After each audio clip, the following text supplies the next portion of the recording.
ಶಿವಜ್ಞಾನ ತಿಳಿಯುವ ಮೂಲಕ ಮನುಷ್ಯನ ಬದುಕು ಸಾರ್ಥಕ ಮಾಡಿಕೊಳ್ಳುವ ಮಾರ್ಗ ಇದೆ ಎಂದು ಸಿದ್ದಯ್ಯನಕೋಟೆ ಶಾಖಮಠದ ಶ್ರೀ ಬಸವಲಿಂಗ ಮಹಾಸ್ವಾಮಿಗಳು ಹೇಳಿದರು. ಚಳ್ಳಕೆರೆ ತಾಲೂಕಿನ ನಗರಂಗೆರೆ ಗ್ರಾಮದ ಗ್ರಾಮ ಪಂಚಾಯಿತಿ ಹಿತರಕ್ಷಣಾ ವೇದಿಕೆ, ಮೂರ್ತಿ ಇಂಡಸ್ಟ್ರಿಯಲ್ ಅಂಡ್ ಡೆವಲಪ್ಮೆಂಟ್ ಗ್ರೂಪ್ಸ್ ಇವರ ಸಹಯೋಗದಲ್ಲಿ ಹಮ್ಮಿಕೊಂಡಿದ್ದ ಬಸವ ಅಂಬೇಡ್ಕರ್ ಜಯಂತಿ ಕಾರ್ಯಕ್ರಮದಲ್ಲಿ ಸಾನ್ನಿಧ್ಯ ವಹಿಸಿ ಅವರು ಮಾತನಾಡಿದರು.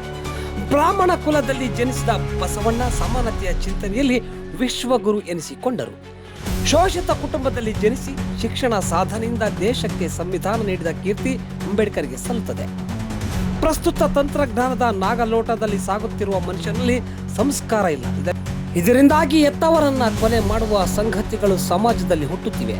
ಮಾನವೀಯ ಸಂಬಂಧಗಳಲ್ಲಿ ಸ್ವಾರ್ಥ, ಜೀವನದಲ್ಲಿ ಒಂಟಿತನ ಕಾಡುತ್ತಿವೆ. ಕುಟುಂಬ ಕಲಹಗಳು, ಬದುಕಿನ ಮೌಲ್ಯತೆ ಕಳೆದುಕೊಳ್ಳುತ್ತಿರುವ ಮನಸ್ಸುಗಳಿಗೆ ಶಿವಶರಣರ ವಚನ ಸಾಹಿತ್ಯ ತಿಳಿಯುವ ಮನಸ್ಸಾಗಬೇಕು. ಮನುಷ್ಯನ ಕುಲ ಶ್ರೇಷ್ಠ ಎನ್ನುವ ಬದಲು ಸುತ್ತಲ ಪರಿಸರವನ್ನು ಪ್ರೀತಿಸುವ ಗುಣ ಬೆಳೆಸಿಕೊಳ್ಳಬೇಕು. ಮನೆತನದ ಮಕ್ಕಳಿಗೆ ಸಂಸ್ಕಾರ ಕಲಿಸಿದಾಗ ಮಾತ್ರ ಬದುಕಿನ ಸಂಸ್ಕೃತಿ ಉಳಿಯಲು ಸಾಧ್ಯ ಎಂದು ಹೇಳಿದರು. ಇಡೀ ನಮ್ಮ ಭವಿಷ್ಯವನ್ನ, ನಮ್ಮ ಜೀವನವನ್ನ ಬದಲಾವಣೆ ಮಾಡ್ಕೊಳ್ಳೋದಕ್ಕೆ ಅಲ್ಲದೆ ನಿಮ್ಮನ್ನೆಲ್ಲ ಬದಲಾವಣೆ ಮಾಡ್ತಕ್ಕಂಥ ಒಂದು ಇಂಥ ಉತ್ತಮವಾದ ಕಾರ್ಯಕ್ರಮವನ್ನ ಏರ್ಪಾಟ್ ಮಾಡಿದಾರಲ್ಲ, ಇದನ್ನ ನಾವು ಇವತ್ತು ತಿಳ್ಕೊಳ್ಬೇಕಾಗಿದೆ.